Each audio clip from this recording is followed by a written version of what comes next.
My husband and his friends thought it'd be funny to leave me stranded in a small Italian town after I caught him texting another woman. Let's see how the princess handles herself. They laughed, speeding away. I never came home. 6 months later, when Damian tracked me down, I was signing the deed to a 15th century villa. The woman he'd abandoned was gone forever. The cobblestones of Montecroce's main piazza gleamed wet from the afternoon rain. Before we jump back in, tell us where you're tuning in from, and if this story touches you, make sure you're subscribed, because tomorrow I've saved something extra special for you. As I stood there watching the taillights of our rental BMW disappear around the medieval corner, my husband Damian's laughter still echoed off the ancient stone walls, mingling with the cruel chuckles of his college friends, Jay, Stefan, and Sal, men in their 40s, acting like fraternity boys on their annual reunion trip. Just 20 minutes earlier, we'd been sitting at Café Luna, the charming establishment overlooking the Tuscan valley, where I'd been trying to salvage what was supposed to be our romantic anniversary getaway. That's when Damian's phone had buzzed for the 15th time that afternoon. I'd caught a glimpse of the screen before he could hide it. Missing you already. Can't wait for tonight. Sonya. Who's Sonya? I'd asked, my voice barely above a whisper. The color had drained from Damian's face before quickly being replaced by that defensive anger I'd grown to recognize over our 12 years of marriage. She's nobody, Alicia. Just a client. Clients don't send kiss emojis, Damian. His friends had grown uncomfortable, exchanging glances across the wrought iron table. Jay had cleared his throat. Maybe we should head back to the hotel, but I couldn't let it go. Not this time. Not after months of late nights at the office, mysterious phone calls that ended when I entered the room, and a growing distance between us that I'd foolishly attributed to work stress. Show me the conversation, I'd demanded. That's when Damian's mask had slipped completely. You know what, Alicia? I'm sick of your paranoia. I'm sick of your constant suspicions. We're supposed to be celebrating our anniversary, and you're acting like some jealous housewife. The words had stung, especially delivered in front of his friends who'd always treated me like an outsider during these trips. I was the wife who was tolerated, not welcomed. The woman who cramped their style and reminded them of their own domestic responsibilities. I'm not being paranoid, I'd shot back, my voice rising. I'm being observant. There's a difference. Damian had slammed his espresso cup down so hard that the saucer cracked. Fine. You want to do this here? In front of everyone? You're embarrassing yourself, Alicia. The fight had escalated quickly after that, voices rising as 12 years of suppressed resentments bubbled to the surface. I'd accused him of growing distant, of treating me like hired help rather than a partner. He'd countered by calling me needy and controlling, claiming I'd suffocated him with my expectations of a perfect marriage. His friends had sat in uncomfortable silence until Stefan finally suggested they leave. Let's go back to the hotel and let you two work this out, he'd said diplomatically. I'd stood up first, dignity my only remaining armor. I need some air. I'll walk back. That's when Damian had made his fateful decision. Actually, why don't you take some time to think about your behavior? His tone had turned cold, calculating. Maybe a little independence will help you appreciate what you have.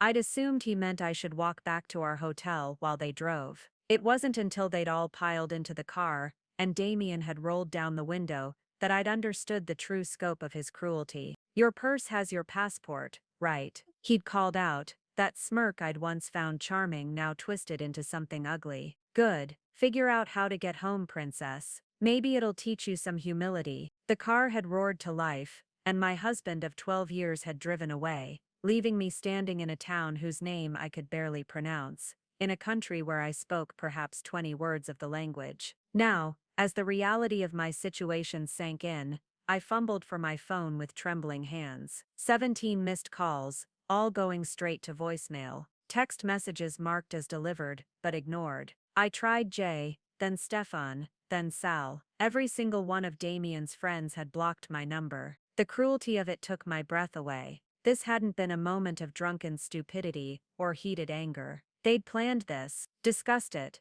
coordinated their response to ensure I couldn't reach any of them for help. I checked my wallet with growing panic, €127, and about $80 in cash. My credit cards were all joint accounts that Damian monitored obsessively, always questioning my purchases, always making me justify my spending. He'd called it financial responsibility, but I now saw it for what it really was: control. The medieval town of Montecroce spread around me like something from a fairy tale, all honey-colored stone and terracotta roofs, cypress trees dotting the rolling hills beyond. Tourists wandered the narrow streets, cameras clicking, their laughter a stark contrast to my growing panic. What had seemed picturesque an hour ago now felt like a beautiful prison. I approached the cafe where we'd just fought, hoping the owner might speak English. The elderly man behind the counter, who'd served us our coffee with such warmth, looked at me with concern when he saw my distressed expression. "Il marito?" he asked gently. "Husband,"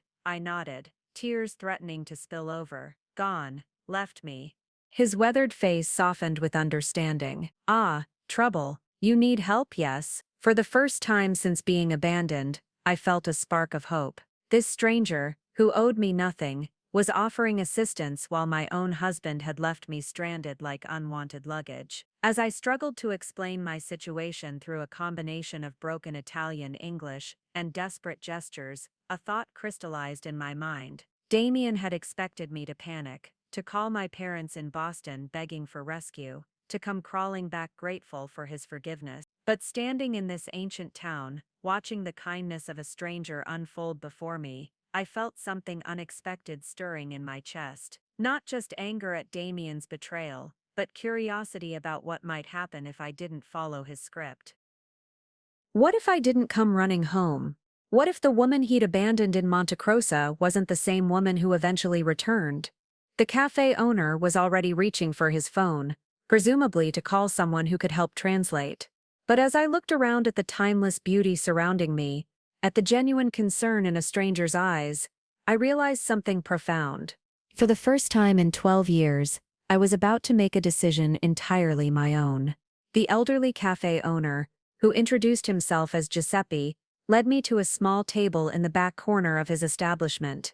His wife, Matilda, emerged from the kitchen, a woman with silver hair pulled back in an elegant bun and eyes that held decades of wisdom. She took one look at my tear-stained face and immediately began fussing over me in rapid Italian, bringing fresh espresso and a plate of biscotti despite my protests. Giuseppe had called his grandson Marco, a university student studying English, who arrived within minutes on a bright red Vespa. Through Marco's translation, I managed to explain my situation: American tourist, abandoned by husband, limited money, no way to contact anyone who might help. "Your husband," Marco said carefully after translating my story to his grandparents. "He take your passport?" "No, I have it." I patted my purse, grateful that Damian's cruelty hadn't extended quite that far. "But he has all our cards, our hotel reservation, our return flights. Everything was under his name." Matilda spoke rapidly to Marco, her voice rising with what sounded like indignation. Marco nodded, then turned back to me. "Nonna says this is molto brutto, very ugly behavior. She says you stay tonight at their house. Tomorrow we help you figure out what to do." The kindness of these strangers, who'd known me for all of an hour, stood in stark contrast to my husband's calculated abandonment. Giuseppe refused to let me pay for the coffee, waving away my euros with gentle insistence. Matilda packed leftovers from the cafe's kitchen into a bag, pressing it into my hands despite my protests. Their home sat on a narrow street just off the main piazza, a 3-story stone building that had been in Giuseppe's family for 6 generations. The guest room was simple but charming: exposed wooden beams, a single bed with a handmade quilt, and a window that looked out over rooftops toward the valley beyond. As Matilda showed me where to find towels and soap, I caught sight of myself in the antique mirror above the wash basin. The woman staring back looked hollow-eyed and shaken, her carefully styled hair disheveled from running her hands through it in stress. This was supposed to be our anniversary trip, 12 years of marriage celebrated in one of the world's most romantic countries. Instead, I was alone in a stranger's home, abandoned like a piece of unwanted luggage. That night, I sat on the narrow bed and tried to make sense of my situation. I powered up my phone, hoping against hope that Damian might have come to his senses, that there might be an apologetic message explaining this had all been a terrible mistake. Instead, I found something that made my blood run cold. Preparing and narrating this story took us a lot of time, so if you are enjoying it, subscribe to our channel. It means a lot to us. Now back to the story. While scrolling through our shared cloud storage to find important phone numbers, I discovered a folder I'd never seen before. Stefan Personal. My finger hovered over it for a long moment before curiosity overcame my fear. The folder contained dozens of photos and text message screenshots. Photos of Damian with a beautiful brunette, Sonya presumably, taken in restaurants I recognized, at events I thought he'd attended for work. Screenshots of conversations going back months, filled with intimate messages and plans for secret meetings. Can't wait until Alicia's trip to her sister's next week, read one from 2 months ago. We'll have the whole weekend. My sister's trip, I'd flown to Seattle to help with her newborn, leaving Damian alone for 4 days. He'd been so supportive, so understanding about the timing, all while planning to spend those days with his mistress. Another message, from just 3 weeks ago. The Italy trip is perfect timing. After this anniversary charade,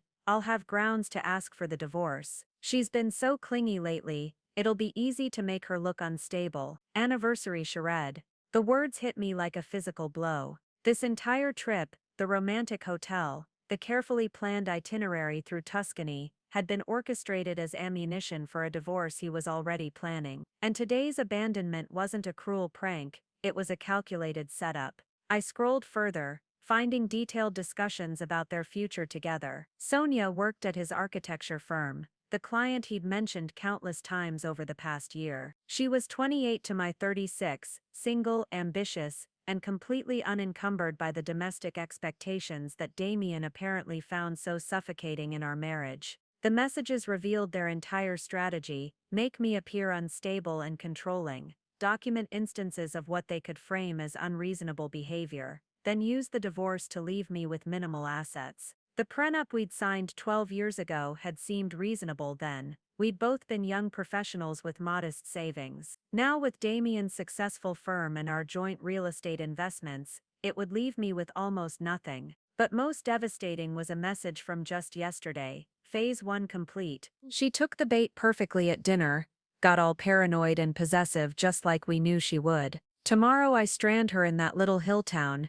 get it all on video, and we'll have perfect evidence of her mental breakdown. My lawyers say the abandonment will look like self-defense if she seems unhinged enough. Video. I remembered Stefan holding up his phone during our argument, claiming he was checking messages. But he'd been recording everything, documenting my reactions to Damian's psychological manipulation. My hands shook as I set the phone aside. This wasn't just infidelity, it was a comprehensive plan to destroy my life, orchestrated by the man who'd promised to love and protect me. Every argument we'd had recently, every moment I'd felt confused by his changing behavior, had been carefully designed to push me toward this breaking point. Giuseppe's voice drifted up from downstairs, speaking softly to Matilda in Italian. The warmth and genuine affection in his tone reminded me what real partnership sounded like, something I'd forgotten existed. For the first time since discovering the photos, I felt something other than devastation.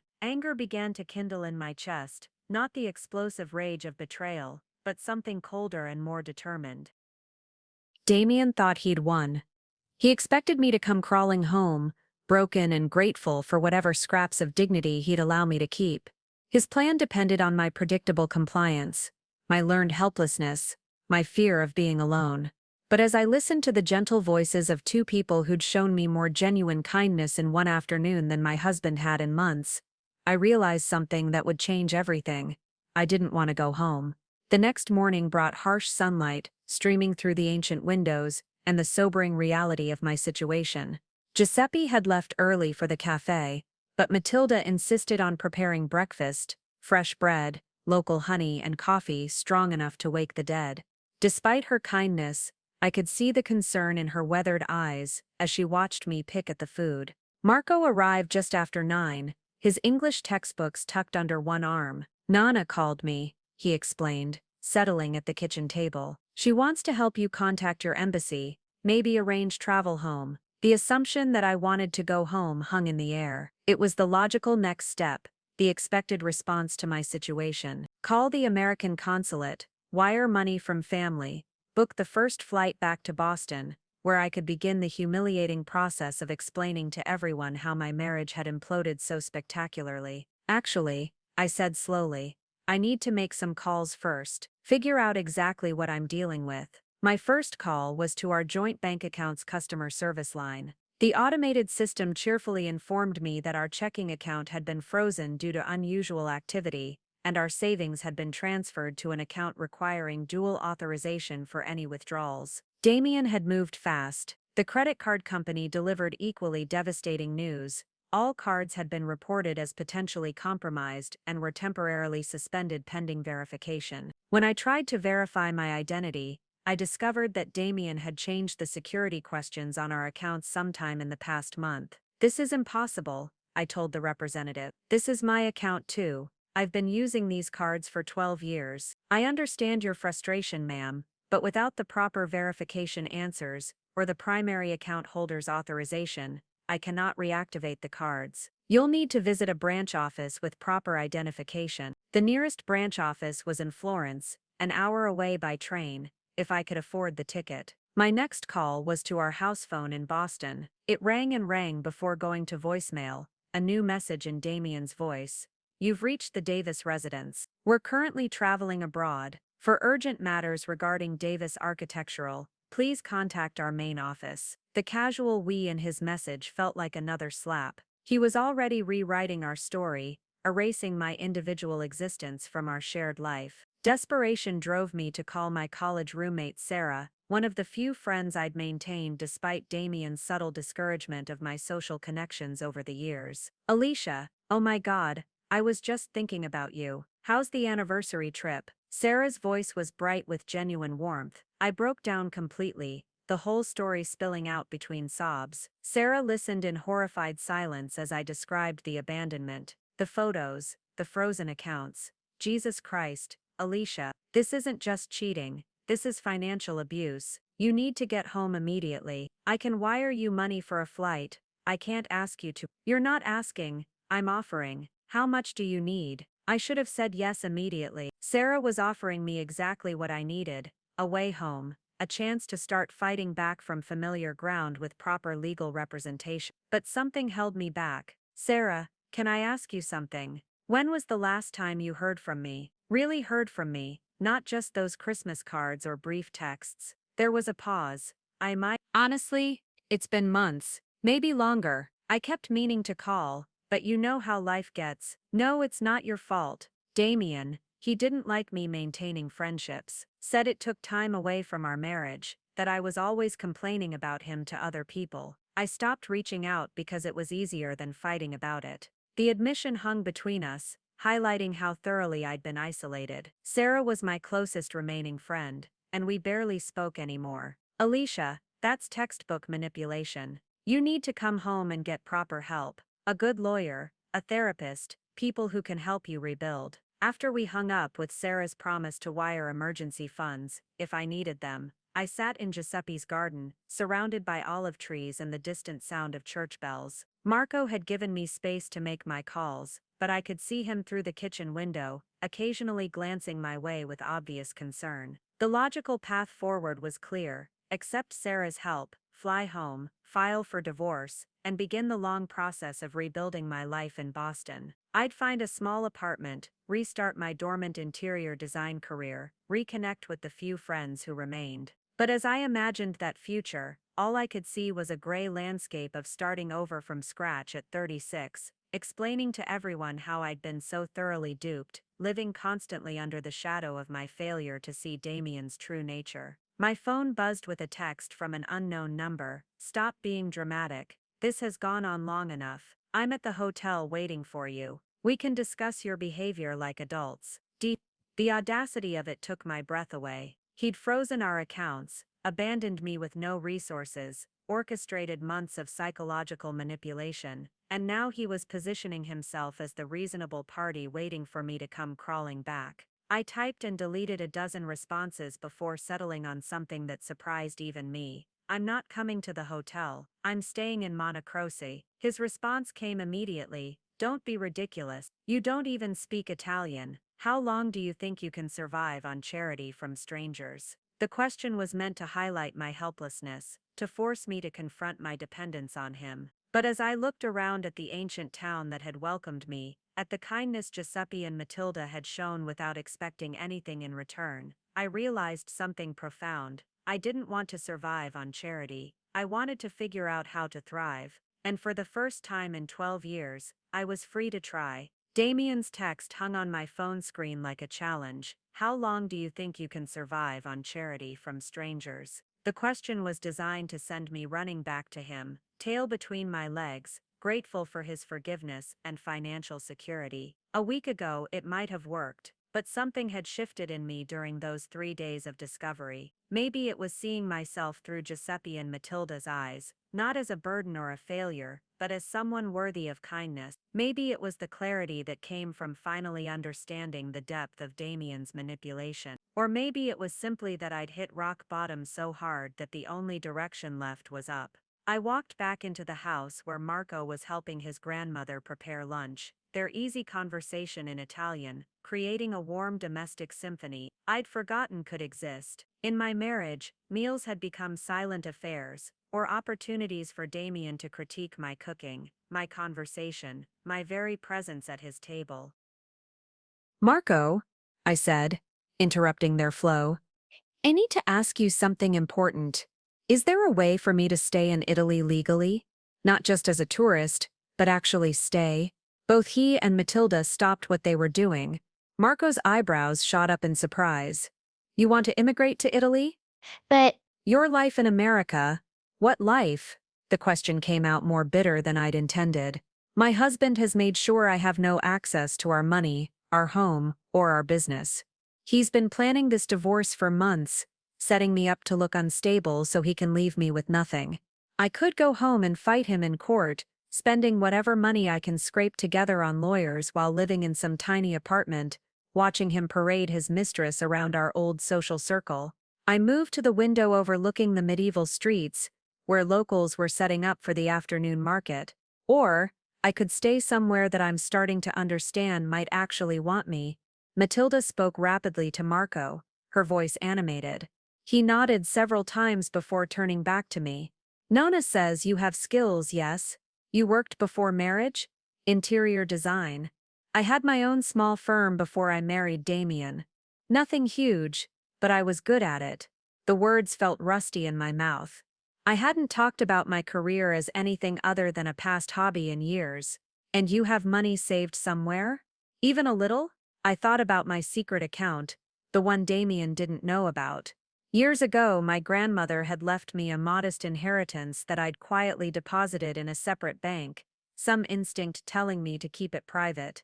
It wasn't much, maybe $15,000, but it was mine alone. Some, not a lot, but some. Marco translated this exchange to his grandmother, whose eyes lit up with something that looked like excitement. She spoke again, gesturing toward the window and then to me. She says there's a building here in town, very old, that's been for sale for 2 years. Nobody wants it because it needs much work, but the price keeps dropping. She thinks maybe you could look at it. My heart began to race. What kind of building? A villa. Small one, maybe from the 15th century. It was owned by a family in Rome who wanted to make it a vacation home, but they never came. Now they just want to sell. The idea was insane. I was a woman who'd been abandoned 3 days ago, who had limited language skills and no real understanding of Italian bureaucracy. But as Marco explained the basics of EU residency through investment, something crystallized in my mind. Damian expected me to come crawling back. His entire plan depended on my predictable helplessness, my fear of the unknown, my inability to imagine a life without his structure and control. Every text he'd sent reinforced this assumption that I was too dependent, too fragile, too scared to make it alone. What if he was wrong? I want to see it, I said. Marco's eyes widened. The villa. But Signora, this is a very big decision. Everything is a big decision now, I interrupted. Going home is a big decision. Staying is a big decision. Fighting Damian in American courts is a big decision. At least this way, I'm making the choice instead of just reacting to his choices. An hour later, we stood before a narrow 3-story building tucked into a side street near the town's ancient walls. The realtor, a sharp-eyed woman named Francesca, who spoke excellent English, unlocked the heavy wooden door with obvious skepticism about this sudden American buyer. The villa was a disaster. Water damage had stained the plaster walls, tiles were missing from the floors, and the kitchen looked like it hadn't been updated since the Renaissance. But the bones of the building were solid: thick stone walls, high ceilings with exposed beams, and windows that offered glimpses of the valley beyond. The price includes all furnishings, Francesca explained, gesturing to the mix of antique and broken furniture scattered throughout the rooms. The owners want a quick sale. They've dropped the asking price 3 times. The current price was exactly what I had in my secret account, plus enough left over for basic renovations. It was fate or madness, possibly both. As we climbed to the 3rd floor, I found myself imagining the space transformed, walls painted in warm colors, modern amenities blended respectfully with historical details, rooms that breathed with life instead of decay. My designer's eye automatically began calculating possibilities, seeing past the damage to the potential beneath. "I'll take it," I said. Francesca nearly dropped her folder. "Signora, perhaps you should think. I've been thinking for 3 days straight. This is the first decision that feels right." My phone buzzed with another text from Damian. "I'm giving you until tomorrow morning. After that, I'm flying back to Boston and you can figure out your own way home." I looked at his message, then at the villa around me, broken but beautiful, abandoned but full of possibility. Then I typed back, "Don't wait for me. I'm not coming home." The real choice wasn't between Damian and independence. It was between fear and possibility. I chose possibility. The paperwork for purchasing property in Italy, as an American citizen, turned out to be more complex than anyone had anticipated. What I'd assumed would be a simple transaction became a 3-week odyssey through Italian bureaucracy that tested every ounce of determination I possessed. Francesca introduced me to a lawyer named Avvocato Benedetti, a patient man in his 60s who spoke precise English and seemed genuinely invested in helping me navigate the legal maze. "Signora Davis," he explained during our first meeting, "buying property gives you certain residency rights, but the process requires many documents, many stamps, many appointments. Each day brought a new requirement: birth certificate translations, proof of funds letters, tax identification numbers, bank statements verified by 3 different offices." I spent hours in government buildings, learning to decipher forms in Italian, while clutching my pocket dictionary like a lifeline. Giuseppe and Matilda became my anchors during this uncertain time. Each evening, I'd return to their home exhausted from bureaucratic battles, and Matilda would have dinner waiting, simple pasta dishes that somehow tasted better than any expensive restaurant meal I'd shared with Damian. Giuseppe would pour wine and ask about my day in his careful English, celebrating each small victory as if it were his own. "Today the building permits office," I'd report, and he'd nod approvingly. Benny. "Tomorrow?" "Tax office in Siena," I'd reply, and he'd immediately begin planning the best route, the best time to arrive, which train to take. Their investment in my success felt more genuine than anything I'd experienced in years of marriage. These relative strangers were actively helping me build a new life, while my husband of 12 years had systematically worked to tear down my old one. During the 2nd week, while waiting for property inspections to be completed, I finally accessed my secret bank account and transferred the funds to an Italian bank that Benedetti had recommended. Watching my grandmother's inheritance convert to euros felt like crossing a bridge I could never uncross. My phone had been largely silent since that final exchange with Damian, but social media told a different story. Sarah had been sending me screenshots of posts from our mutual friends, carefully cropped photos of Damian at Boston social events, looking appropriately devastated and accepting sympathy for his troubled wife, who'd had a breakdown during their anniversary trip.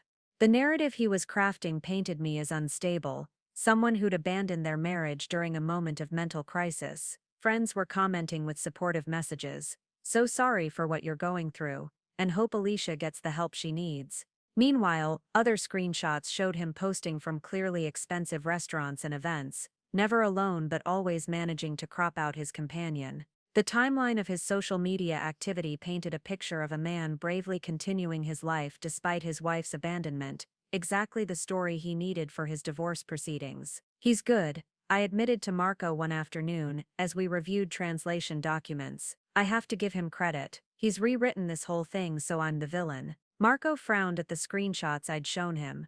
"But surely your friends, they know you better than this." The question stung because the answer was complicated. How many of my friends really knew me anymore? Damian had gradually isolated me from close relationships, always finding reasons why my girlfriends were negative influences, or my work colleagues were just using me for connections. The few remaining friendships had become surface-level interactions, dinner parties where I played the role of successful architect's wife, rather than revealing anything real about my inner life. "I think I've been invisible for longer than I realized," I told him. The property inspection revealed structural issues that required immediate attention: a leaking roof, outdated electrical systems, plumbing that belonged in a museum. Each discovery should have discouraged me, should have sent me running back to the familiar safety of American life. Instead, I found myself energized by the challenges. "These problems, they can all be fixed," Benedetti assured me as we reviewed the inspector's report. "But you will need contractors, permits, time, maybe 6 months to make it truly livable." 6 months. Half a year of commitment to this decision, this place, this version of myself that was still taking shape. I thought about what I'd be doing in 6 months if I'd chosen differently. Probably sitting in a Boston apartment, still fighting Damian in divorce court, still trying to rebuild a life from the ashes of his destruction. "Let's do it," I said. That evening, as I signed the final purchase documents in Benedetti's office, my phone buzzed with a text from an unknown number. "Saw your husband at Morrison's gallery opening with a brunette, thought you should know. Claire, from yoga class." I stared at the message, remembering Morrison's gallery, a space where Damian and I had attended dozens of events together. Now he was making his relationship with Sonya public, confident that I was too broken and distant to interfere with his narrative. I deleted the message without responding, and handed the signed papers to Benedetti. The villa was mine. Moving into the villa was like stepping into a beautiful ruin. The keys felt heavy in my hand as I unlocked the ancient wooden door for the first time as owner, Giuseppe and Marco flanking me with boxes of basic supplies they'd insisted on providing. The reality of my decision hit me the moment we stepped inside. The August heat had turned the interior into an oven, and without electricity, the thick stone walls that had once seemed charming now felt like a tomb. The musty smell of decades of neglect mixed with something that might have been mold, and when I tried the water tap, nothing but rust-colored sludge emerged. "Madonna mia," Giuseppe muttered, crossing himself as he surveyed the damage in daylight. Marco immediately began opening shutters, trying to create cross-ventilation, but the air that entered was barely cooler than what we were trying to escape. I stood in what had once been the main living area, surrounded by water-stained walls and furniture that looked like it might collapse if touched, and felt the first wave of true panic since making this decision. What had I done? I was an interior designer, not a contractor. I could choose paint colors and arrange furniture, but I had no idea how to rewire a building or fix a roof. The scope of necessary repairs seemed to grow larger by the minute, and my modest budget suddenly felt laughably inadequate. Maybe I should find a hotel for tonight," I said weakly. "Until we can get the utilities working." Giuseppe shook his head firmly. "No hotel, you come home with us tonight. Tomorrow we find workers." But that night, lying in the narrow bed at Giuseppe and Matilda's house, I couldn't sleep. Every shadow on the ceiling seemed to mock my naive optimism. I'd bought a crumbling building in a country where I barely spoke the language, using every penny of my savings, with no real plan beyond some romantic notion of transformation. My phone showed 17 new messages from Sarah, growing increasingly worried about my silence. The latest read, "Alicia, please just call me. I'm starting to think maybe Damian is right about you having some kind of breakdown. This villa thing sounds crazy." Even my closest friend was beginning to doubt my sanity. Maybe they were all right. Maybe this was a breakdown. A desperate middle-aged woman making increasingly irrational decisions to avoid facing the wreckage of her real life. I stepped onto the small balcony outside the guest room, the cool night air carrying the scent of olive groves and something floral I couldn't identify. The medieval town spread below me, warm light glowing from windows, the sound of late dinner conversations drifting from nearby courtyards. It was beautiful, undeniably, but beauty didn't fix electrical systems or patch leaking roofs. Signora Alicia, Matilda's voice came softly from behind me. She stepped onto the balcony wearing a thick robe, carrying 2 cups of chamomile tea. We sat together in comfortable silence for several minutes before she spoke again, her limited English careful and deliberate. "My Sophia," she called today. "From Australia." I knew this was significant. Matilda rarely spoke about her daughter, the pain of separation too sharp even after years. She say, "How you say, scared. New baby, husband work too much, no friends there. Feel alone." Matilda paused, searching for words. I tell her, fight or fly. Some people fight same place always. Some people fly to find strength. Her weathered hand covered mine on the small balcony railing. "You fly here for reason, not accident." The simplicity of her words cut through my spiraling doubts. I hadn't come to Montecroce seeking transformation. I'd been driven here by betrayal and abandonment. But perhaps that was exactly what made it possible. "But what if I fail?" I whispered. "What if I can't fix the villa? What if I can't make this work?" Matilda smiled, her eyes crinkling at the corners.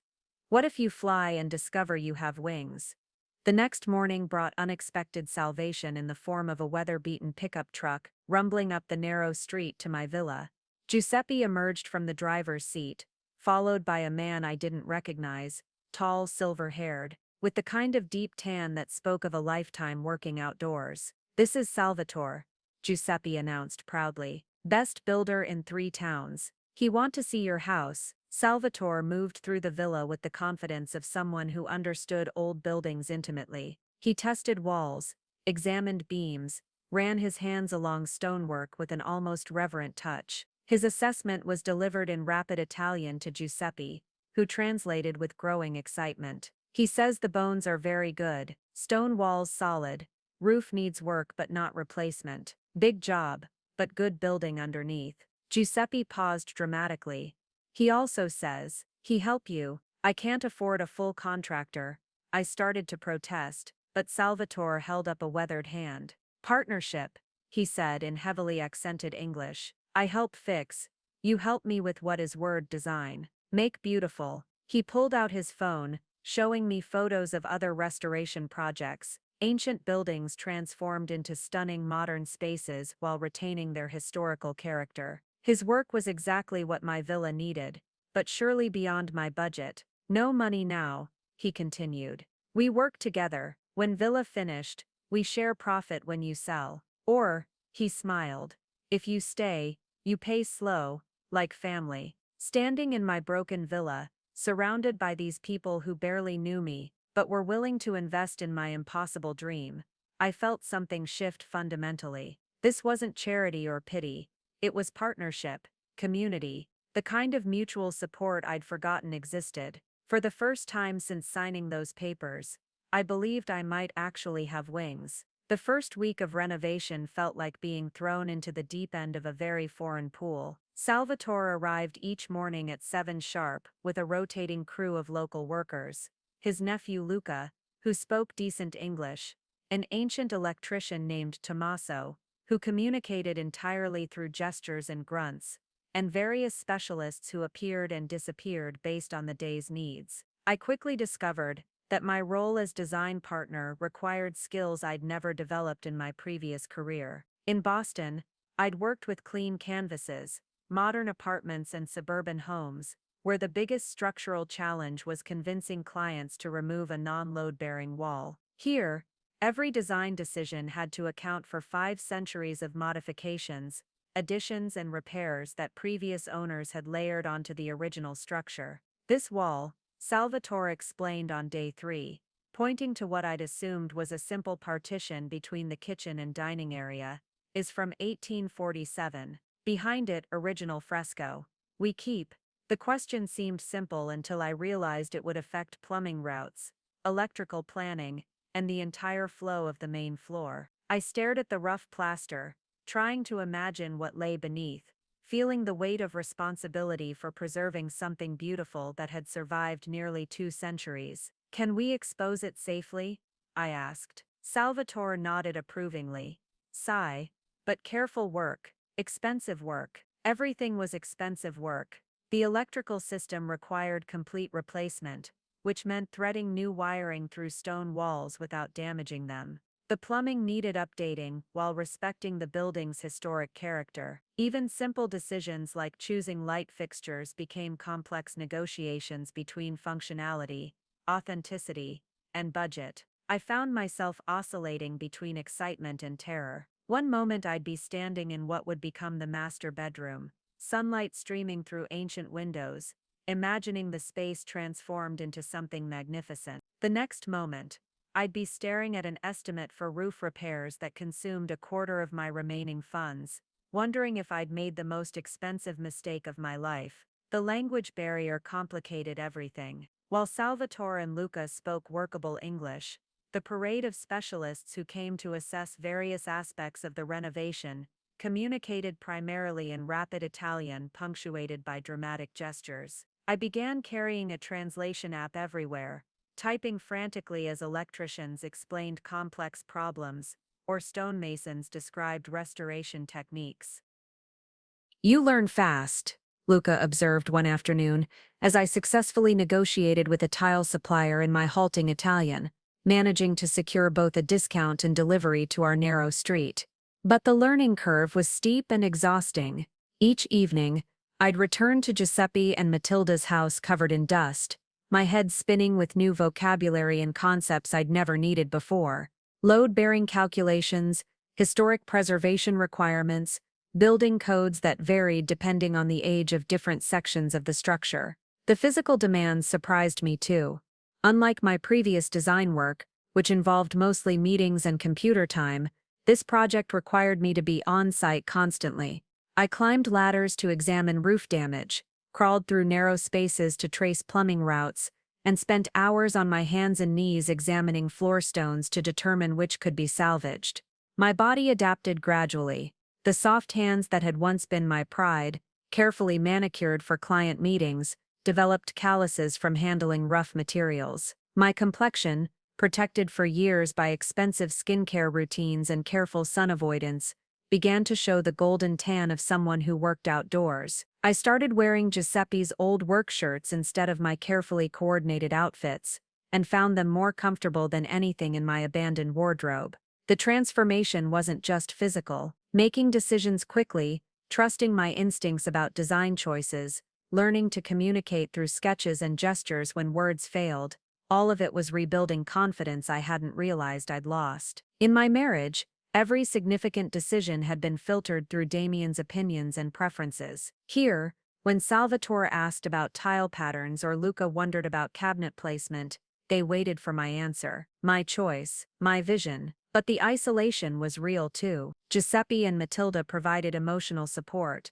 but they couldn't understand the technical challenges I faced daily. Marco helped with translation, but he was preparing for university exams and couldn't be constantly available. Most evenings, I sat alone in the guest room, researching Italian building techniques on my laptop, feeling the gulf between my old life and this new one growing wider. Phone calls with Sarah became increasingly strained. "Alicia, I'm worried about you," she'd say. "You sound different, disconnected. Are you sure you're thinking clearly about all this?" How could I explain that different was exactly what I wanted? That the woman who'd been abandoned in Montecroce 3 weeks ago had been suffocating for years, and this disconnection from my old life felt like breathing freely for the first time in decades. "I'm fine," I'd insist, but even I could hear the uncertainty in my voice. The truth was, some days I wasn't sure I was fine. Some days, standing in my half-demolished villa surrounded by the chaos of renovation,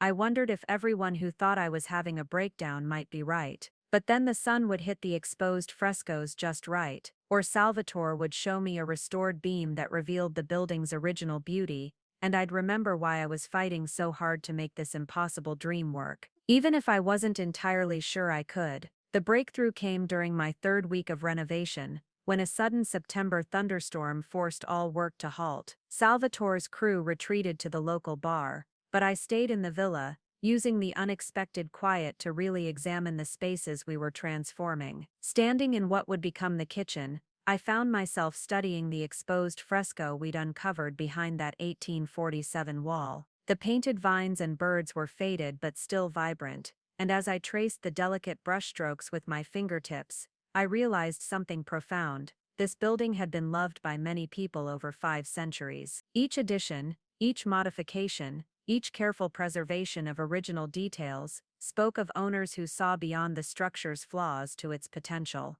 Beautiful, yes, Salvatore's voice came from behind me. I hadn't heard him return from the bar. It's incredible. How many families do you think have lived here? He moved closer to the fresco, his weathered hands respectful as he pointed to different sections. My nonna, she knew the family who lived here in the 1920s. The Rosses. They had 7 children, very poor, but they keep the paintings safe. Before them, merchant's family. Before that, he shrugged. Many stories in these walls. The rain drummed against the windows as we stood together in the half-finished space. Salvatore, can I ask you something? Why are you really helping me? You could make more money working for the wealthy Romans who buy vacation homes here. His expression grew thoughtful. You want true answer. I nodded. My son, he live in Milano now. Good job, good money, but no time for old father. My daughter, she marry German man, live in Berlin. They visit 1 time each year, maybe 2. He gestured around the villa.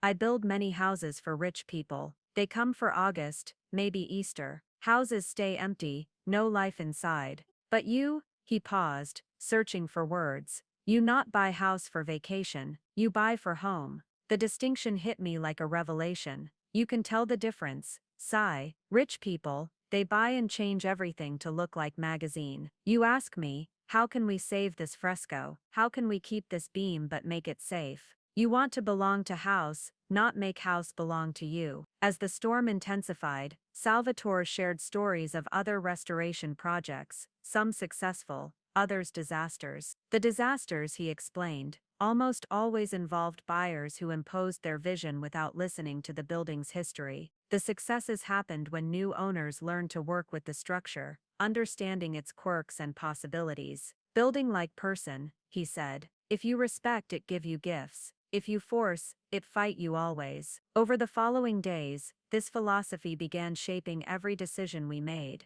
Instead of installing modern fixtures that would clash with the medieval architecture, we spent extra time finding period-appropriate alternatives. Rather than enlarging windows for more light, we discovered strategic mirror placement could brighten rooms while preserving historical integrity.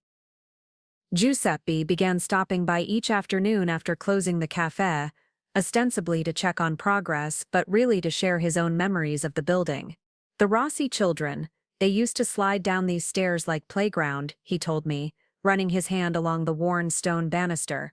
Marco's father, he carved his initials somewhere in the cellar when he was boy. Matilda started bringing lunch for the entire crew, transforming our work breaks into impromptu family meals. The men would sit on makeshift benches in the courtyard, sharing stories and jokes while I practiced my Italian by following their conversations. Slowly, I began to understand not just the words but the rhythms of their humor, the way they showed affection through gentle teasing and shared concern for each other's families.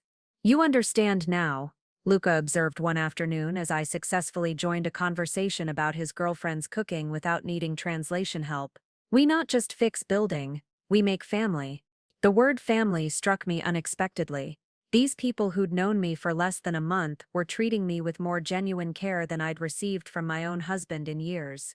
They celebrated my small victories, successfully communicating with a supplier, choosing tiles that perfectly complemented the restored stonework, and supported me through the inevitable setbacks and frustrations. When the tile installer made a mistake that required redoing an entire bathroom floor, Salvatore found me sitting on the front steps fighting back tears of frustration and exhaustion. "Is hard," he said simply, settling beside me. "But you see, bathroom yesterday? Was good before, will be perfect after. Mistakes, they teach us. In America, we have a saying," I replied. Measure twice, cut once, avoid mistakes altogether. He laughed. Ah, but then how you learn to fix mistakes, how you discover sometimes mistakes make better result than plan. Looking back at the villa, with its perfect imperfections and ongoing challenges, I realized he was right. Damian would have hired the most expensive contractors, demanded perfection from the beginning, and missed the entire journey of discovery and growth that came through struggling with each problem. This wasn't just about restoring a building, it was about understanding that I belonged somewhere, that I could contribute something meaningful, that I was worth the investment of other people's time and knowledge. For the first time in years, I felt truly valuable. October brought cooler weather and a shift in the renovation's pace. The major structural work was nearing completion, which meant my role evolved from general decision-maker to hands-on craftsperson. Salvatore announced one morning that it was time for me to learn real skills, not just pointing and choosing.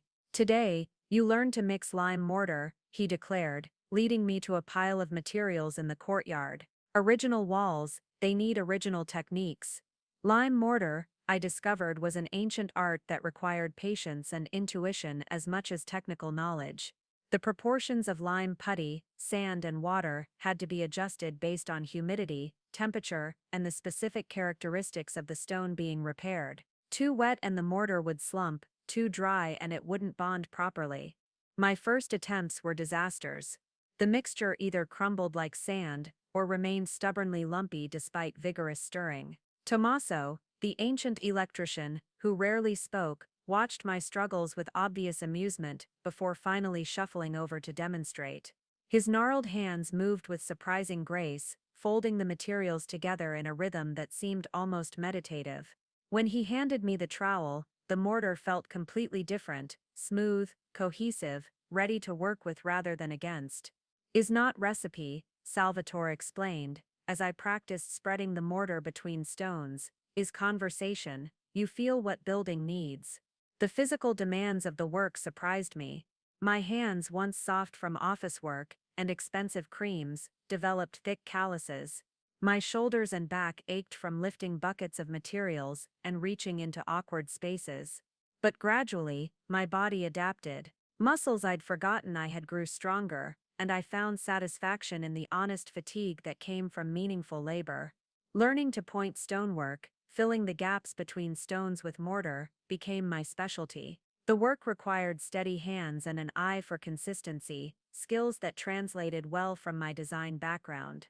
Hour after hour, I would carefully remove old crumbling mortar and replace it with fresh lime putty, watching as the walls gradually returned to their original integrity. You have good touch, Luca observed one afternoon as we worked on the kitchen's main wall. My cousin, he tried this work for 2 years, never get right feeling. You learn in 3 weeks. The compliment meant more than any praise I'd received for expensive design projects in Boston. This wasn't about impressing clients or winning awards, it was about genuinely contributing to something lasting and meaningful. Matilda began teaching me traditional cooking techniques in the evenings, lessons that proved surprisingly relevant to my restoration work. Both required understanding how time, temperature, and patience could transform raw materials into something beautiful and nourishing. Bread like building, she explained as we kneaded dough for the next day's loaves. Must respect process, cannot hurry, must feel when ready. Her kitchen became my second classroom. I learned to make pasta from scratch, rolling the dough until it reached the perfect thickness, cutting it into precise strips that would cook evenly. I mastered the art of preserving vegetables from her garden, understanding how salt and thyme could transform fresh produce into flavors that would last through winter. These skills felt connected in ways I hadn't expected. The patience required for proper fermentation taught me to wait for mortar to cure completely before applying paint. The precision needed for pasta cutting translated to measuring tile spacing. The attention to texture and consistency that made good bread helped me judge when plaster was ready to apply. My hands became my tools in ways they'd never been before. I could judge the consistency of mortar by touch, determine if bread dough was properly kneaded, feel whether a stone was properly seated in a wall. This tactile knowledge felt more reliable than any measurement or instruction manual. You change, Giuseppe observed one evening, as I helped him close the café. First time I see you, very worried, very, how to say, careful about everything. Now you get dirty. You laugh when make mistake. He was right.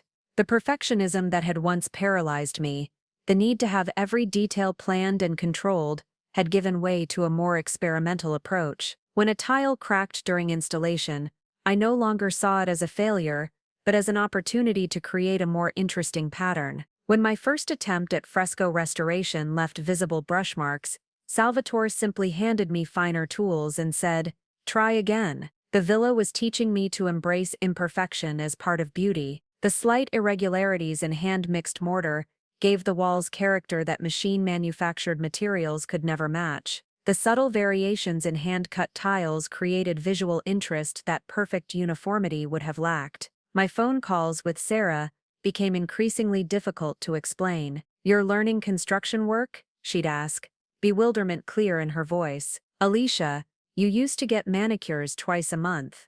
"I still could," I'd reply, looking at my stained, call-used hands.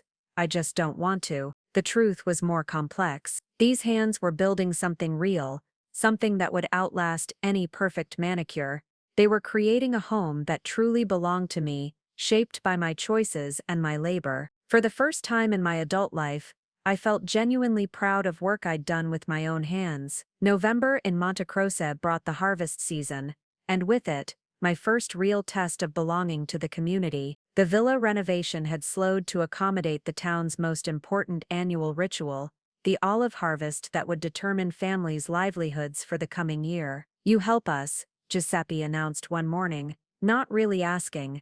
"Villa can wait few days, olives cannot." I found myself assigned to the Benedetti family grove, the same lawyer who'd helped me purchase the villa. His wife, Francesca, greeted me with mild skepticism as she handed me a traditional olive-picking basket woven from local reeds. "American hands too soft for this work," she said in careful English, but her tone carried more curiosity than criticism. The first day proved her right. Despite months of construction work, the repetitive motion of combing olives from branches left my hands cramped and my back aching in new ways. The other workers, mostly women from the village, moved with practiced efficiency, their conversations flowing in rapid Italian, while I struggled to keep pace with their productivity. But by the second day, something clicked. The rhythm of the work became meditative, my hands finding the right pressure to strip fruit without damaging branches. The women began including me in their conversations, speaking more slowly and patiently correcting my grammar when I attempted to respond in Italian.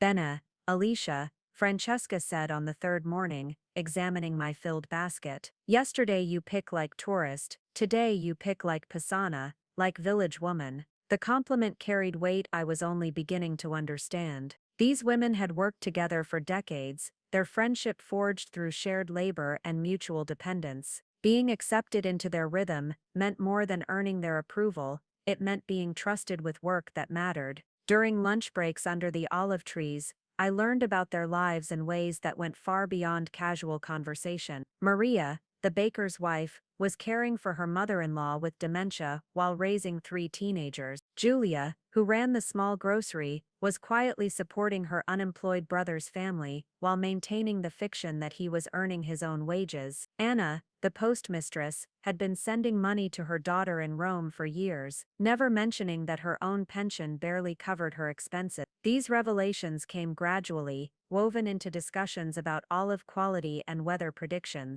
The women shared their burdens matter-of-factly, without drama or requests for sympathy. They simply included me in the web of mutual support that held their community together. "Your husband," Maria asked one afternoon, "he never come to see your new house." The question was inevitable, but I dreaded it nonetheless. In a community where marriages lasted decades, and family ties defined social structure, my situation defied easy explanation.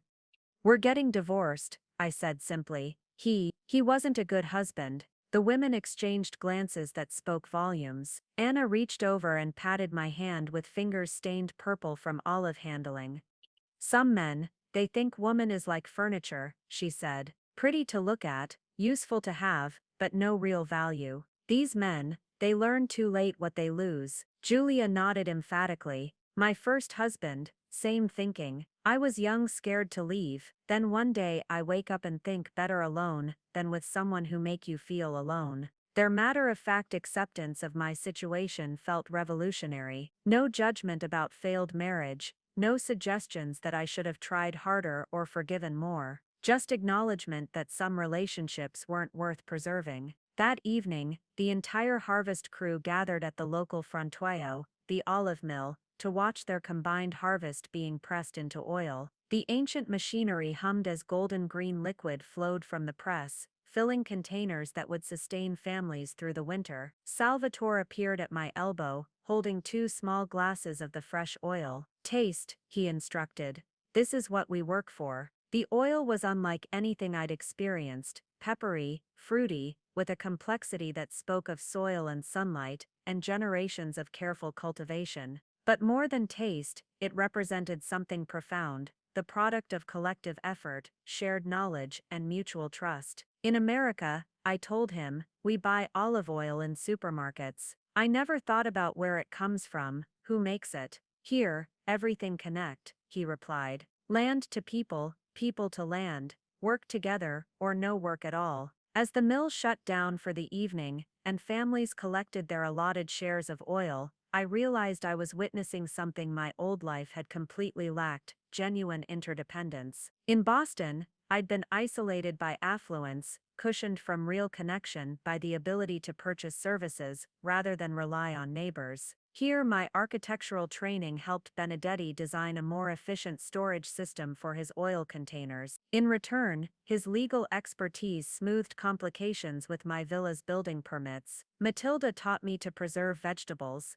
I helped her grandson with English homework. Giuseppe shared his cafe's recipes. I contributed design ideas for his expanded seating area. Walking home through the darkened streets, I carried my small container of oil like a trophy. Tomorrow the villa work would resume, but tonight I belonged to something larger than my individual project. I belonged to Montecroce.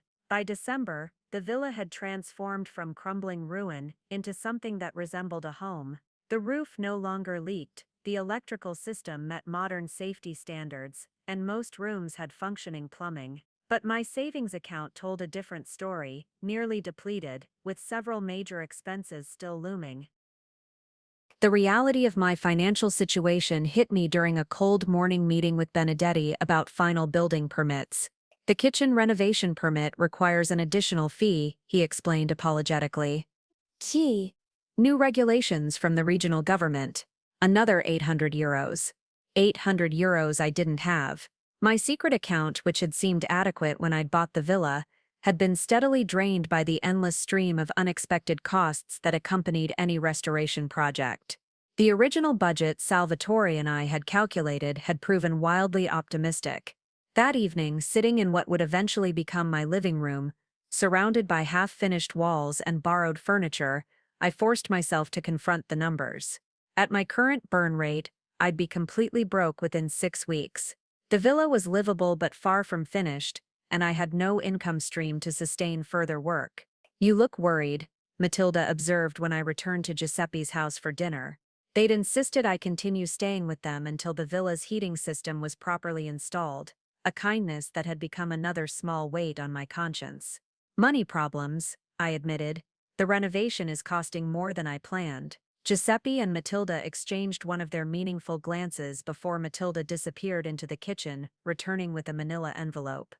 "We talk about this for weeks," Giuseppe said carefully. "You need work. We need help. Maybe partnership." Inside the envelope were architectural drawings, plans for expanding the cafe into the adjacent building, which Giuseppe had quietly purchased 2 years earlier. The sketches were rough but showed potential for doubling their seating capacity and adding a small hotel upstairs. "Tourist season coming," Giuseppe explained. "More people every year want to stay in small towns, not big cities. But we need someone who understands design, who can make beautiful spaces that respect old buildings." The opportunity was exactly what I needed, but the irony wasn't lost on me. 6 months ago, I'd been married to a successful architect, surrounded by luxury, with access to unlimited resources. Now I was being offered survival through a small-town cafe expansion project. I don't have any money to invest, I said honestly. No need money, Matilda replied firmly. You have skill, we have building. You design, supervise work, we split profit when finished. Over the following days, I threw myself into the project with desperate enthusiasm. The adjacent building was even older than my villa, dating to the 13th century, but structurally sound. The challenge was creating modern amenities while preserving historical character, exactly the kind of problem I'd been learning to solve on my own renovation. Working with Giuseppe on the cafe expansion revealed business skills I'd forgotten I possessed. In my marriage, Damian had handled all financial decisions, leaving me to focus on purely aesthetic concerns. Here, I found myself calculating profit margins, researching supplier costs, and developing realistic timelines that balanced quality with budget constraints. You understand numbers good, Giuseppe observed as we reviewed contractor bids. In America, you do this work before, sort of. I had my own design business, but it was small. My husband always said I wasn't practical enough for the business side. Giuseppe frowned. Husband was wrong. You see problems before they cost money. Very practical. The validation felt profound.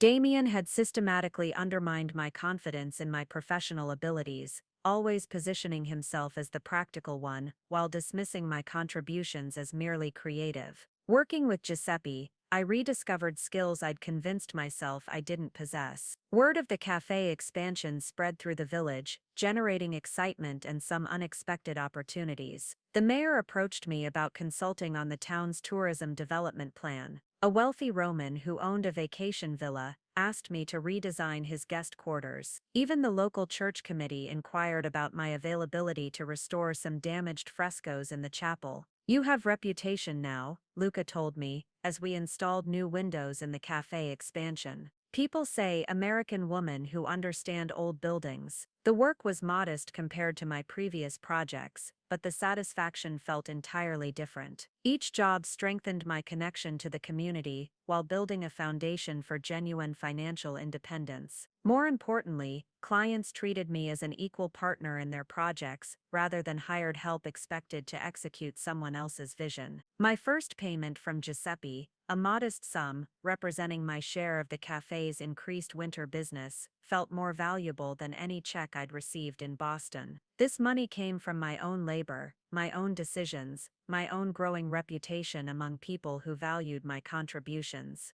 That night, I sat in my partially finished villa, heating provided by a small wood stove Salvatore had installed, and wrote an email to Sarah. I'm not having a breakdown, I'm having a breakthrough, and for the first time in years I'm earning my own way. The response came quickly. I don't understand what's happening to you, but you sound stronger somehow, different, but in a good way. She was right, I was different, and I was finally becoming someone I actually liked. January brought snow to Montecroce, transforming the medieval town into something from a fairy tale. It also brought a proposal that would change everything about my future in Italy. I was reviewing final invoices for the cafe expansion when Giuseppe and Matilda requested a formal meeting in their living room. The gravity of their demeanor immediately put me on alert. This wasn't about choosing paint colors or discussing construction schedules. Alicia, Giuseppe began carefully, we want to make official proposition. Legal partnership for the cafe business. Matilda placed a folder on the coffee table between us. Inside were documents I recognized from my villa purchase, partnership agreements, business registration forms, tax identification papers, all translated into English, all listing my name alongside theirs. The expansion, it worked better than we dream, Giuseppe continued. December profits up 40% from last year. Americans, British, Germans, they all want authentic Italian experience, but with comfort. You understand how to give both. The numbers were impressive. The cafe's transformation from simple local gathering place to boutique destination had attracted exactly the clientele Giuseppe had hoped for, travelers seeking genuine cultural immersion rather than manufactured tourist experiences. My design choices, preserving original frescoes while adding modern conveniences, creating intimate seating areas that encouraged conversation, had struck the perfect balance. But partnership means commitment, Matilda said seriously. Not just work for us, but with us. long-term commitment. The weight of their offer settled over me as I studied the documents. This wasn't charity or temporary assistance. They were offering me a genuine stake in a successful business, recognition as an equal partner rather than hired help. What about Sophia? I asked. Your daughter in Australia. Shouldn't this business stay in your family? Giuseppe's expression softened. Sophia has good life in Melbourne, good husband, good job. She come visit, yes, but this not her home anymore. He gestured around the room. You choose to be here, you make life here, this make you family. The documents outlined a three-way partnership. Giuseppe and Matilda would retain majority ownership in recognition of their decades building the business, but I would receive a 30% stake in exchange for my design contributions and ongoing management responsibilities. More importantly, the partnership included plans for future expansion, the small hotel upstairs, potential catering services, even a cooking school featuring Matilda's traditional recipes. You think we too old for big dreams, Matilda said with a smile that belied her words. But having you here, seeing what possible, we feel young again. That evening I walked through the snowy streets to my villa, needing space to process their offer. The building that had seemed like such an overwhelming challenge 6 months ago now, felt like home, imperfect but beloved, a testament to what patience and commitment could achieve. My phone buzzed with a text from Sarah. Saw Damian at Jennifer's New Year's party. He was with that brunette from his office. They looked very cozy, just thought you should know. 6 months ago, such news would have devastated me. Now it felt like information about strangers. I tried to summon some emotional response, anger, hurt, even curiosity about what Damian was telling people about our situation. Instead, I felt only a mild sense of closure. The next morning, I found Salvatore already at work in my villa, installing custom shelving in what would become my home office. You decide about Giuseppe's offer, he asked, without preamble. How did you, small town, Giuseppe tell his cousin, cousin tell Baker, Baker tell everyone? He grinned. Good offer. Smart business. I'm American. I don't know anything about running an Italian business long term. Salvatore set down his tools and looked at me seriously. You know what make good partner, not where you born, but how you work. You listen, you learn, you respect what come before while making better. Giuseppe and Matilda, they choose good. His confidence in me felt like a gift. Over the past months I'd grown to trust his judgment about everything from structural engineering to local politics. If Salvatore believed I belonged here, perhaps I could believe it too. That afternoon, I met with Benedetti to review the partnership documents. This is generous offer, he said after examining the terms. Giuseppe could sell to big hospitality company, make much money now. Instead, he invest in person, in community future. What are the obligations? The risks, standard business partnership risks, but also cultural obligations. You become part of village fabric, not just worker, but stakeholder. People will expect you to participate in community decisions, support local traditions, contribute to collective well-being. The responsibility felt both daunting and appealing. In Boston, I'd lived in carefully maintained isolation, connected to neighbors only through polite nods and property value concerns. Here, partnership meant genuine integration into a web of relationships that extended far beyond business transactions. There's something else, Benedetti added. Partnership makes your residency status much stronger. Not just property owner now, but business owner with local employment obligations. Very difficult for government to revoke. That evening, I signed the documents in Giuseppe's kitchen, Matilda serving wine from their personal reserves, while neighbors stopped by to witness the formalization of what everyone already knew. I wasn't leaving Montecroce, I was home. Spring brought an unexpected acceleration to my new career as word of the cafe's transformation spread throughout Tuscany.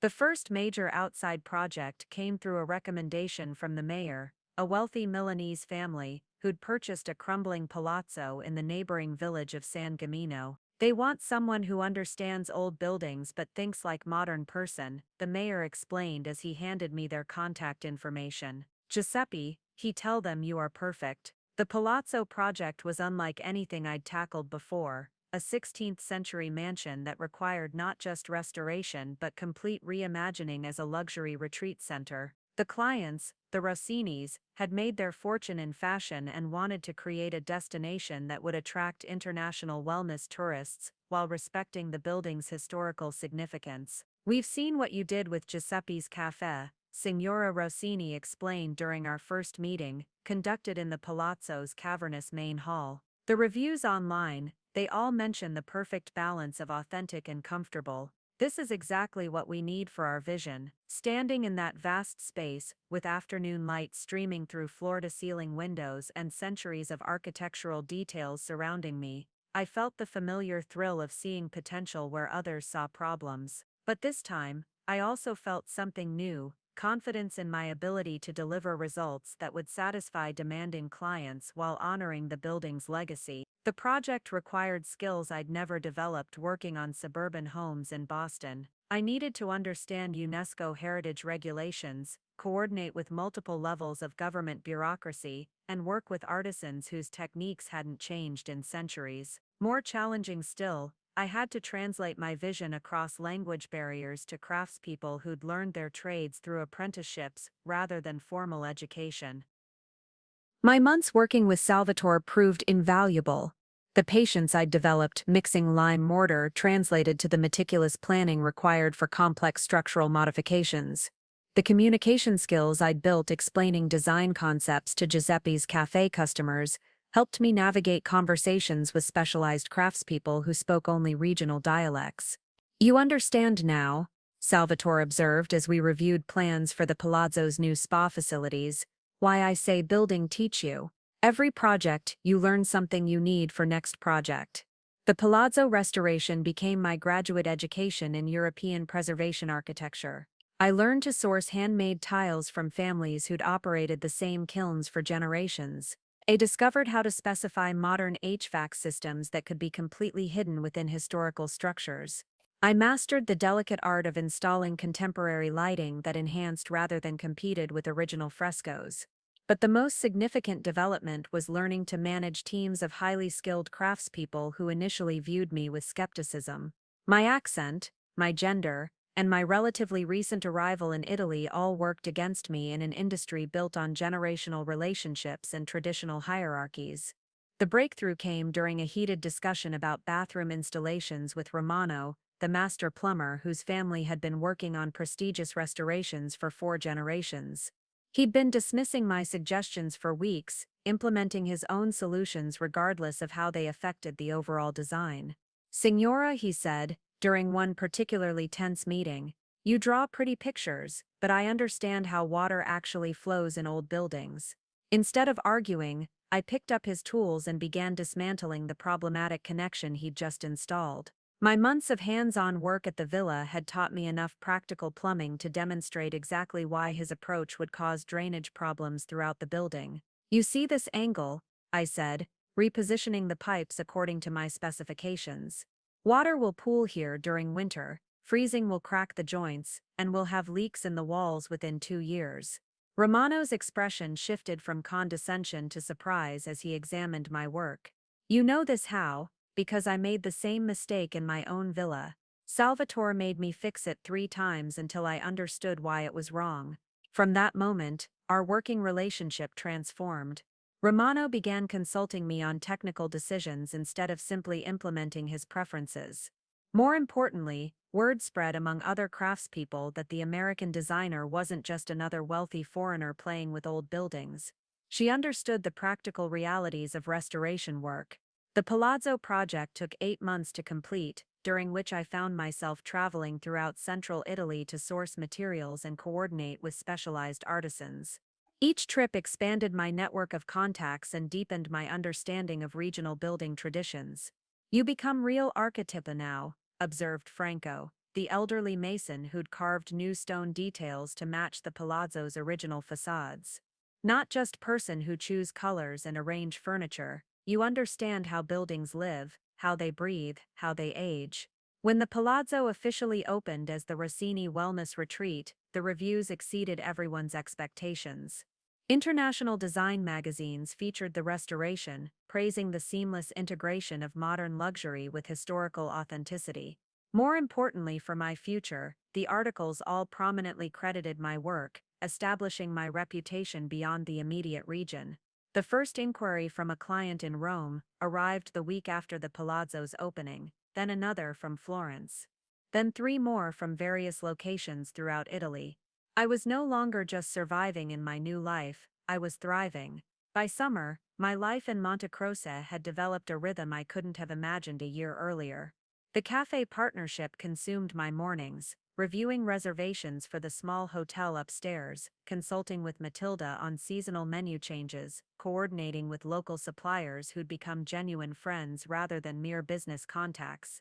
Afternoons were dedicated to my growing restoration practice, which now included projects as far away as Bologna and Naples. The transformation wasn't just professional. The woman who'd been abandoned in this town bore little resemblance to the person I'd become. My hands, once soft and carefully manicured for client meetings, now bore the honest calluses of someone who understood buildings from the inside out. My wardrobe had evolved from designer pieces to practical clothes that could transition from construction sites to business meetings without embarrassment. Most significantly, my social world had expanded in ways that felt both foreign and natural. In Boston, my friendships had been carefully curated around Damian's preferences and social ambitions. Here, relationships developed organically through shared work and mutual dependence. "You come to my daughter's wedding next month?" asked Francesca, the realtor who'd sold me the villa, as we reviewed contracts for another restoration project. "She specifically requests you on guest list." The invitation represented a milestone I hadn't recognized reaching. Wedding guest lists in small Italian towns weren't casual affairs, they reflected genuine community belonging. Being included meant I'd crossed some invisible threshold from outsider to neighbor. The wedding preparation revealed how thoroughly I'd integrated into the village's social fabric. Matilda enlisted my help designing table arrangements that would accommodate complex family dynamics spanning 3 generations. Giuseppe asked me to coordinate with the photographer, leveraging my design background to ensure the reception venue looked its best. Even the bride sought my advice on modernizing her grandmother's traditional dress without losing its essential character. "You have good eye for what honors past while embracing future," she told me during one of our consultation sessions. "This is what I want for my marriage, respect for tradition but freedom to make it our own." Her words resonated deeply as I reflected on my own journey. The life I was building honored my past experience while embracing possibilities I'd never considered. The design skills I'd developed in Boston had evolved into something richer and more meaningful. The relationship patterns I'd learned in marriage had been replaced by healthier dynamics based on mutual respect and genuine partnership. My villa had become a testament to this integration of old and new. The restored frescoes shared wall space with contemporary lighting. I designed specifically for the space. Antique furniture I'd discovered in local markets, mixed comfortably with modern pieces I'd commissioned from regional artisans. The result felt authentically mine in ways my perfectly coordinated Boston home never had. Evening gatherings at the villa had become semi-regular events that drew an eclectic mix of locals and visitors. Salvatore might bring his wife to share stories of their recent trip to visit his daughter in Berlin. Giuseppe and Matilda would arrive with fresh bread and local wine. Younger villagers would stop by to practice English or seek advice about career decisions. These gatherings felt like the antithesis of the dinner parties I'd hosted during my marriage, events carefully choreographed to advance Damian's professional relationships and social status. Here, conversations meandered naturally from local politics to travel experiences to philosophical discussions about work and meaning. People came, not because they had to, but because they wanted to. "Your house, it has good energy," observed Dr. Martinelli, the village physician, during one particularly memorable evening that had extended well past midnight. "People feel comfortable here, feel like they can be themselves." The observation struck me as profoundly meaningful. Creating spaces where people felt comfortable being themselves had become my unconscious specialty, perhaps because I was finally comfortable with who I was becoming. My communication with the outside world had dwindled to essential contacts. Sarah still called occasionally, though our conversations had grown increasingly strained as my new life became harder to explain or relate to her urban American experience. My few remaining Boston acquaintances had stopped reaching out entirely, perhaps sensing that I'd moved beyond their ability to understand or advise. The isolation from my former life felt liberating rather than lonely. The energy I'd once spent maintaining relationships based on geographical proximity or social obligation was now channeled into connections that felt genuinely nourishing.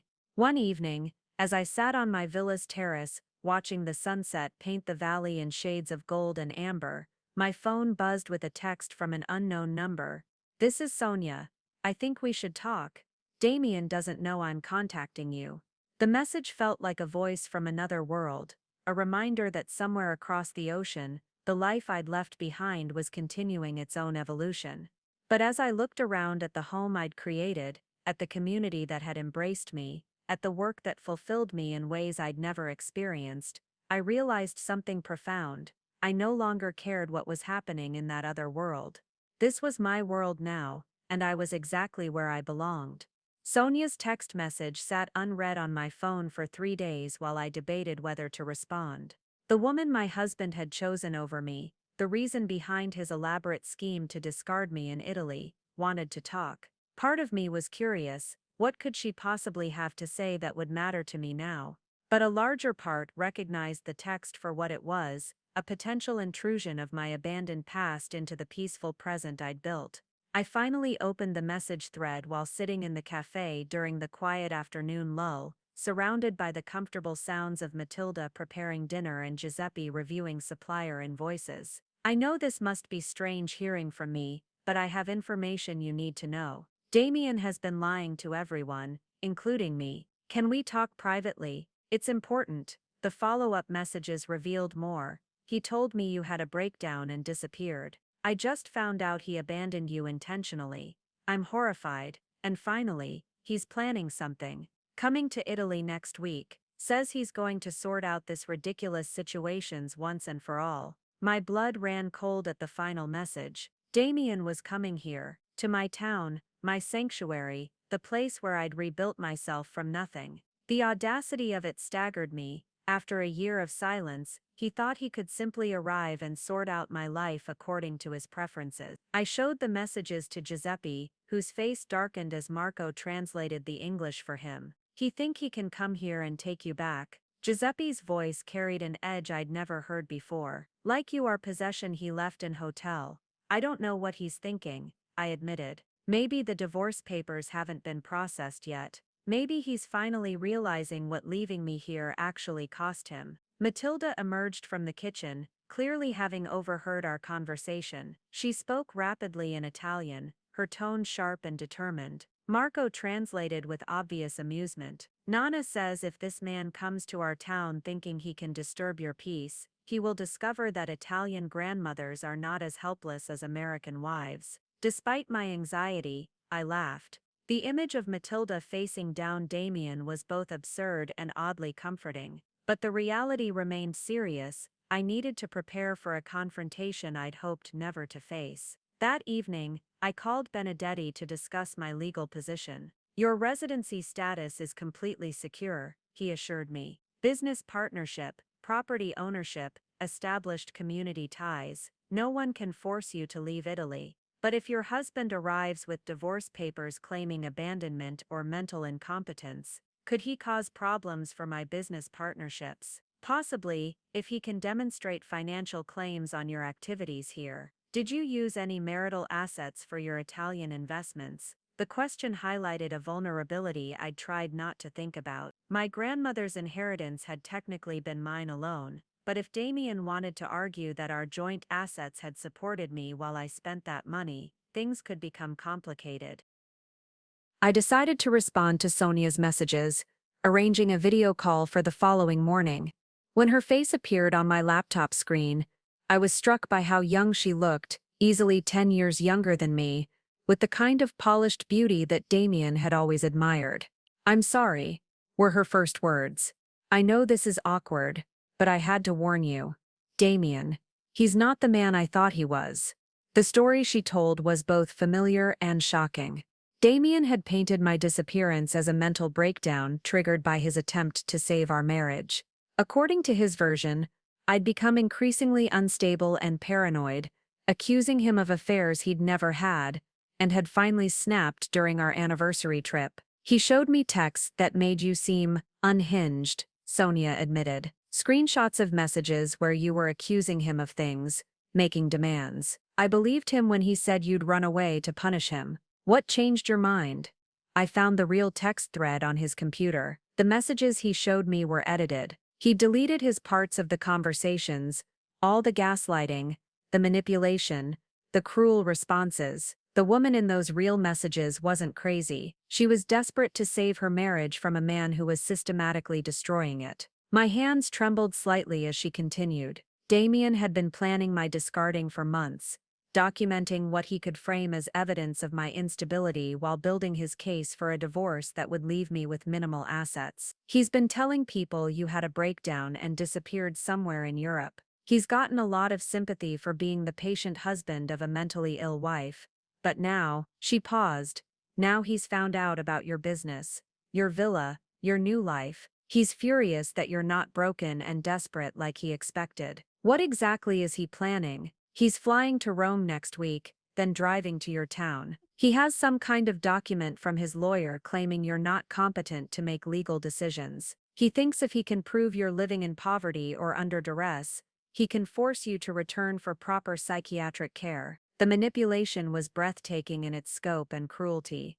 Damian couldn't accept that I'd thrived without him, so he was creating a narrative where my success was actually evidence of mental illness. But as I looked around my villa, at the life I'd built through my own choices and efforts, I realized something crucial. I was no longer the woman he could manipulate and control. He was about to discover exactly how much I'd changed. Damian arrived on a Tuesday morning in August, driving a rented Mercedes through Montecroce's narrow medieval streets like he owned them. I watched from the cafe's upstairs window as he parked illegally in the main piazza, ignoring the obvious irritation of locals who had to navigate around his oversized vehicle. He looked exactly as I remembered, impeccably dressed even for travel, designer sunglasses, that confident stride that had once impressed me, but now seemed merely arrogant. But something was different too. The easy charm that had carried him through decades of social and professional situations appeared forced, his movements slightly too quick, too aggressive. Giuseppe appeared at my elbow, coffee cup in hand. "This is him, that's him. Smaller than I expected," Giuseppe observed dryly. I'd spent the past week preparing for this moment with the methodical approach I'd learned from months of restoration work. All my legal documents were organized and ready. Benedetti had prepared responses to any claims Damian might make about my mental state or financial situation. Most importantly, I'd gathered evidence of my own, business records, tax documents, testimonials from clients and community members, who could speak to my competence and stability. Damian's first stop was obvious, the local police station, where he would undoubtedly attempt to file some kind of report about his missing wife. I imagined him explaining to the bemused officers that I needed to be rescued from my own choices, that my success in building a new life was actually evidence of mental illness. 20 minutes later, he emerged from the station looking less confident. The police had clearly not been as receptive to his concerns as he'd expected. His next stop was equally predictable, the cafe, where any visitor to Montecroce eventually ended up. I was behind the counter when he entered, reviewing inventory sheets with studied casualness. The transformation in his expression when he saw me was almost comical, shock giving way to confusion, then something that looked suspiciously like fear. "Alicia," his voice carried that tone of patient authority I remembered so well. "We need to talk." "Hello, Damian. Would you like an espresso?" The mundane offer clearly wasn't the response he'd expected. He glanced around the bustling cafe, taking in the obvious prosperity and professional atmosphere. This wasn't the desperate hiding place he'd anticipated finding. "Privately," he said firmly, "this is serious. I'm working, but I can take a break in 15 minutes. I continued checking inventory, not looking up. "There's a table on the terrace if you'd like to wait." His jaw tightened at being managed rather than obeyed, but he accepted the offered seat outside. Through the window, I watched him examine the cafe's exterior renovations, the carefully designed outdoor seating area, the small but obvious signs of successful business operation. Giuseppe materialized beside me. "You want me to stay close?" "No, but thank you. I need to handle this myself." When I finally joined Damian on the terrace, carrying 2 espressos and a plate of Matilda's biscotti, his opening gambit was classic manipulation disguised as concern. "Alicia, I know you're angry with me, and you have every right to be, but this fantasy you're living, playing at being Italian, pretending you can build a life here, it's not sustainable. You need help." "What kind of help?" I asked calmly, sipping my coffee. "Professional help. The kind that deals with trauma and psychological breaks from reality." He leaned forward, his voice taking on that patronizing tone I'd heard 1,000 times. "Abandoning your entire life, your home, your marriage over a simple misunderstanding." "Misunderstanding," I interrupted. "You mean your affair with Sonya?" His face went pale. "She contacted you." Whatever she said, she told me the truth. About the edited text messages, about your plan to frame me as mentally unstable, about the months of manipulation designed to make me doubt my own sanity. For the first time since his arrival, Damian looked genuinely rattled. "You don't understand the context. Yes, Sonya and I developed feelings for each other, but only because our marriage was already failing. You'd become paranoid, controlling." "Stop." The word came out with quiet authority that surprised us both. "I spent 12 years accepting your version of reality, making myself smaller to accommodate your comfort. I'm not doing that anymore." I pulled out my phone and showed him the photos he'd stored in our shared cloud account, images of him with Sonya dating back nearly 2 years, text conversations, planning their relationship while orchestrating my humiliation. "You documented your own betrayal, Damian. Every lie, every manipulation, every moment you made me feel crazy for noticing what was actually happening." His expression shifted from manipulation to anger, the mask finally dropping. "Fine, so I made mistakes. But look at you now, Alicia. Look at this place." He gestured dismissively at the thriving cafe around us. "You're playing house in some medieval village pretending to be someone you're not. This isn't a life. It's an extended vacation from reality." I stood up, finished with this conversation. "You're right that I'm not the same person you married. That woman died when you abandoned her in Italy. The woman I am now built this life through her own choices, her own work, her own relationships, and she doesn't need your permission to exist." Damian stood too, his voice rising. "You can't just disappear from your real life because you're having a midlife crisis." "My real life is here," I said firmly. "My business, my home, my community, everything I built without you." He stared at me, finally beginning to understand that I wasn't the broken woman he'd expected to collect. I was someone entirely new. The final phase of our confrontation moved to my villa, where Damian insisted on seeing what I'd actually accomplished with what he still assumed was marital property. I led him through the narrow streets of Montecroce, past neighbors who nodded warmly to me and regarded him with polite curiosity. The villa's transformation spoke for itself. From the restored medieval entrance to the carefully preserved frescoes now perfectly illuminated by custom lighting,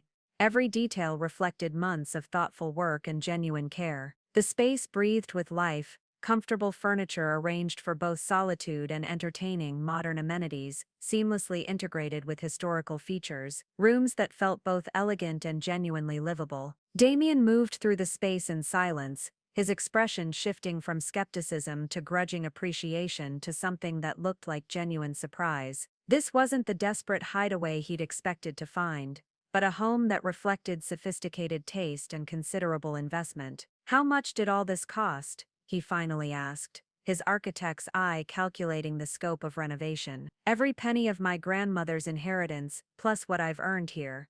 "Grandma Rose's money," his voice sharpened. "That was supposed to be our retirement security. It was my inheritance, Damian. The only thing in our entire marriage that was truly mine." I moved to the kitchen window, looking out over the valley that had become my view. "You never even asked what I wanted to do with it." He followed me, and for the first time since his arrival, His voice carried something other than manipulation or anger. Alicia, I came here to bring you home, to fix what went wrong between us. What went wrong is that you fell in love with someone else and decided the easiest way to handle it was to make me disappear. I made a mistake, you made a choice. Multiple choices, over many months. I turned to face him directly. You chose to have an affair. You chose to gaslight me when I suspected. You chose to abandon me in a foreign country, rather than have an honest conversation about wanting a divorce. The fight seemed to drain out of him as he sank into one of my kitchen chairs. I thought you'd call your parents, fly home upset but manageable. We'd have a big fight, maybe some therapy, but eventually we'd work it out on my terms. Your terms, I repeated. Where I'd be grateful enough for your forgiveness to never mention Sonya again. Where I'd accept whatever arrangement you offered rather than risk being alone. He nodded slowly, perhaps finally understanding the scope of his miscalculation. I never imagined you'd this, he gestured around the villa, because you never saw me as capable of building anything independently. I was an accessory to your success, not a partner in creating something together. We sat in silence for several minutes before he spoke again. The divorce papers Benedetti filed, they're fair. More than fair, actually. You're not asking for alimony, or part of the firm. I don't want anything from my old life, Damian. This isn't about punishing you, it's about freeing both of us to become who we're supposed to be. He pulled out his phone and showed me the screen. Sonya's been calling all morning. She's worried I'd try to force you back. Maybe do something that would destroy what you've built here. She loves you, I said simply. The real you, not the version you constructed for our marriage. Let her. As the afternoon sun slanted through my windows, casting golden light across the frescoes that had survived 5 centuries of change, Damian signed the final divorce papers on my kitchen table. No drama, no last-minute appeals, just the quiet conclusion of a chapter that had ended long before either of us was willing to admit it. When he left that evening, driving back toward Rome and his flight to Boston, I felt not triumph but profound relief. The woman he'd abandoned in Montecroce was finally officially free to become whoever she chose to be. I chose to be Alicia Benedetti, partner in Café Montecroce, restoration architect, and permanent resident of a medieval town that had taught me the difference between surviving and thriving. I chose to be home. Up next, you've got 2 more standout stories right on your screen. If this one hit the mark, you won't want to pass these up. Just click and check them out. And don't forget to subscribe and turn on the notification bell so you don't miss any upload from us.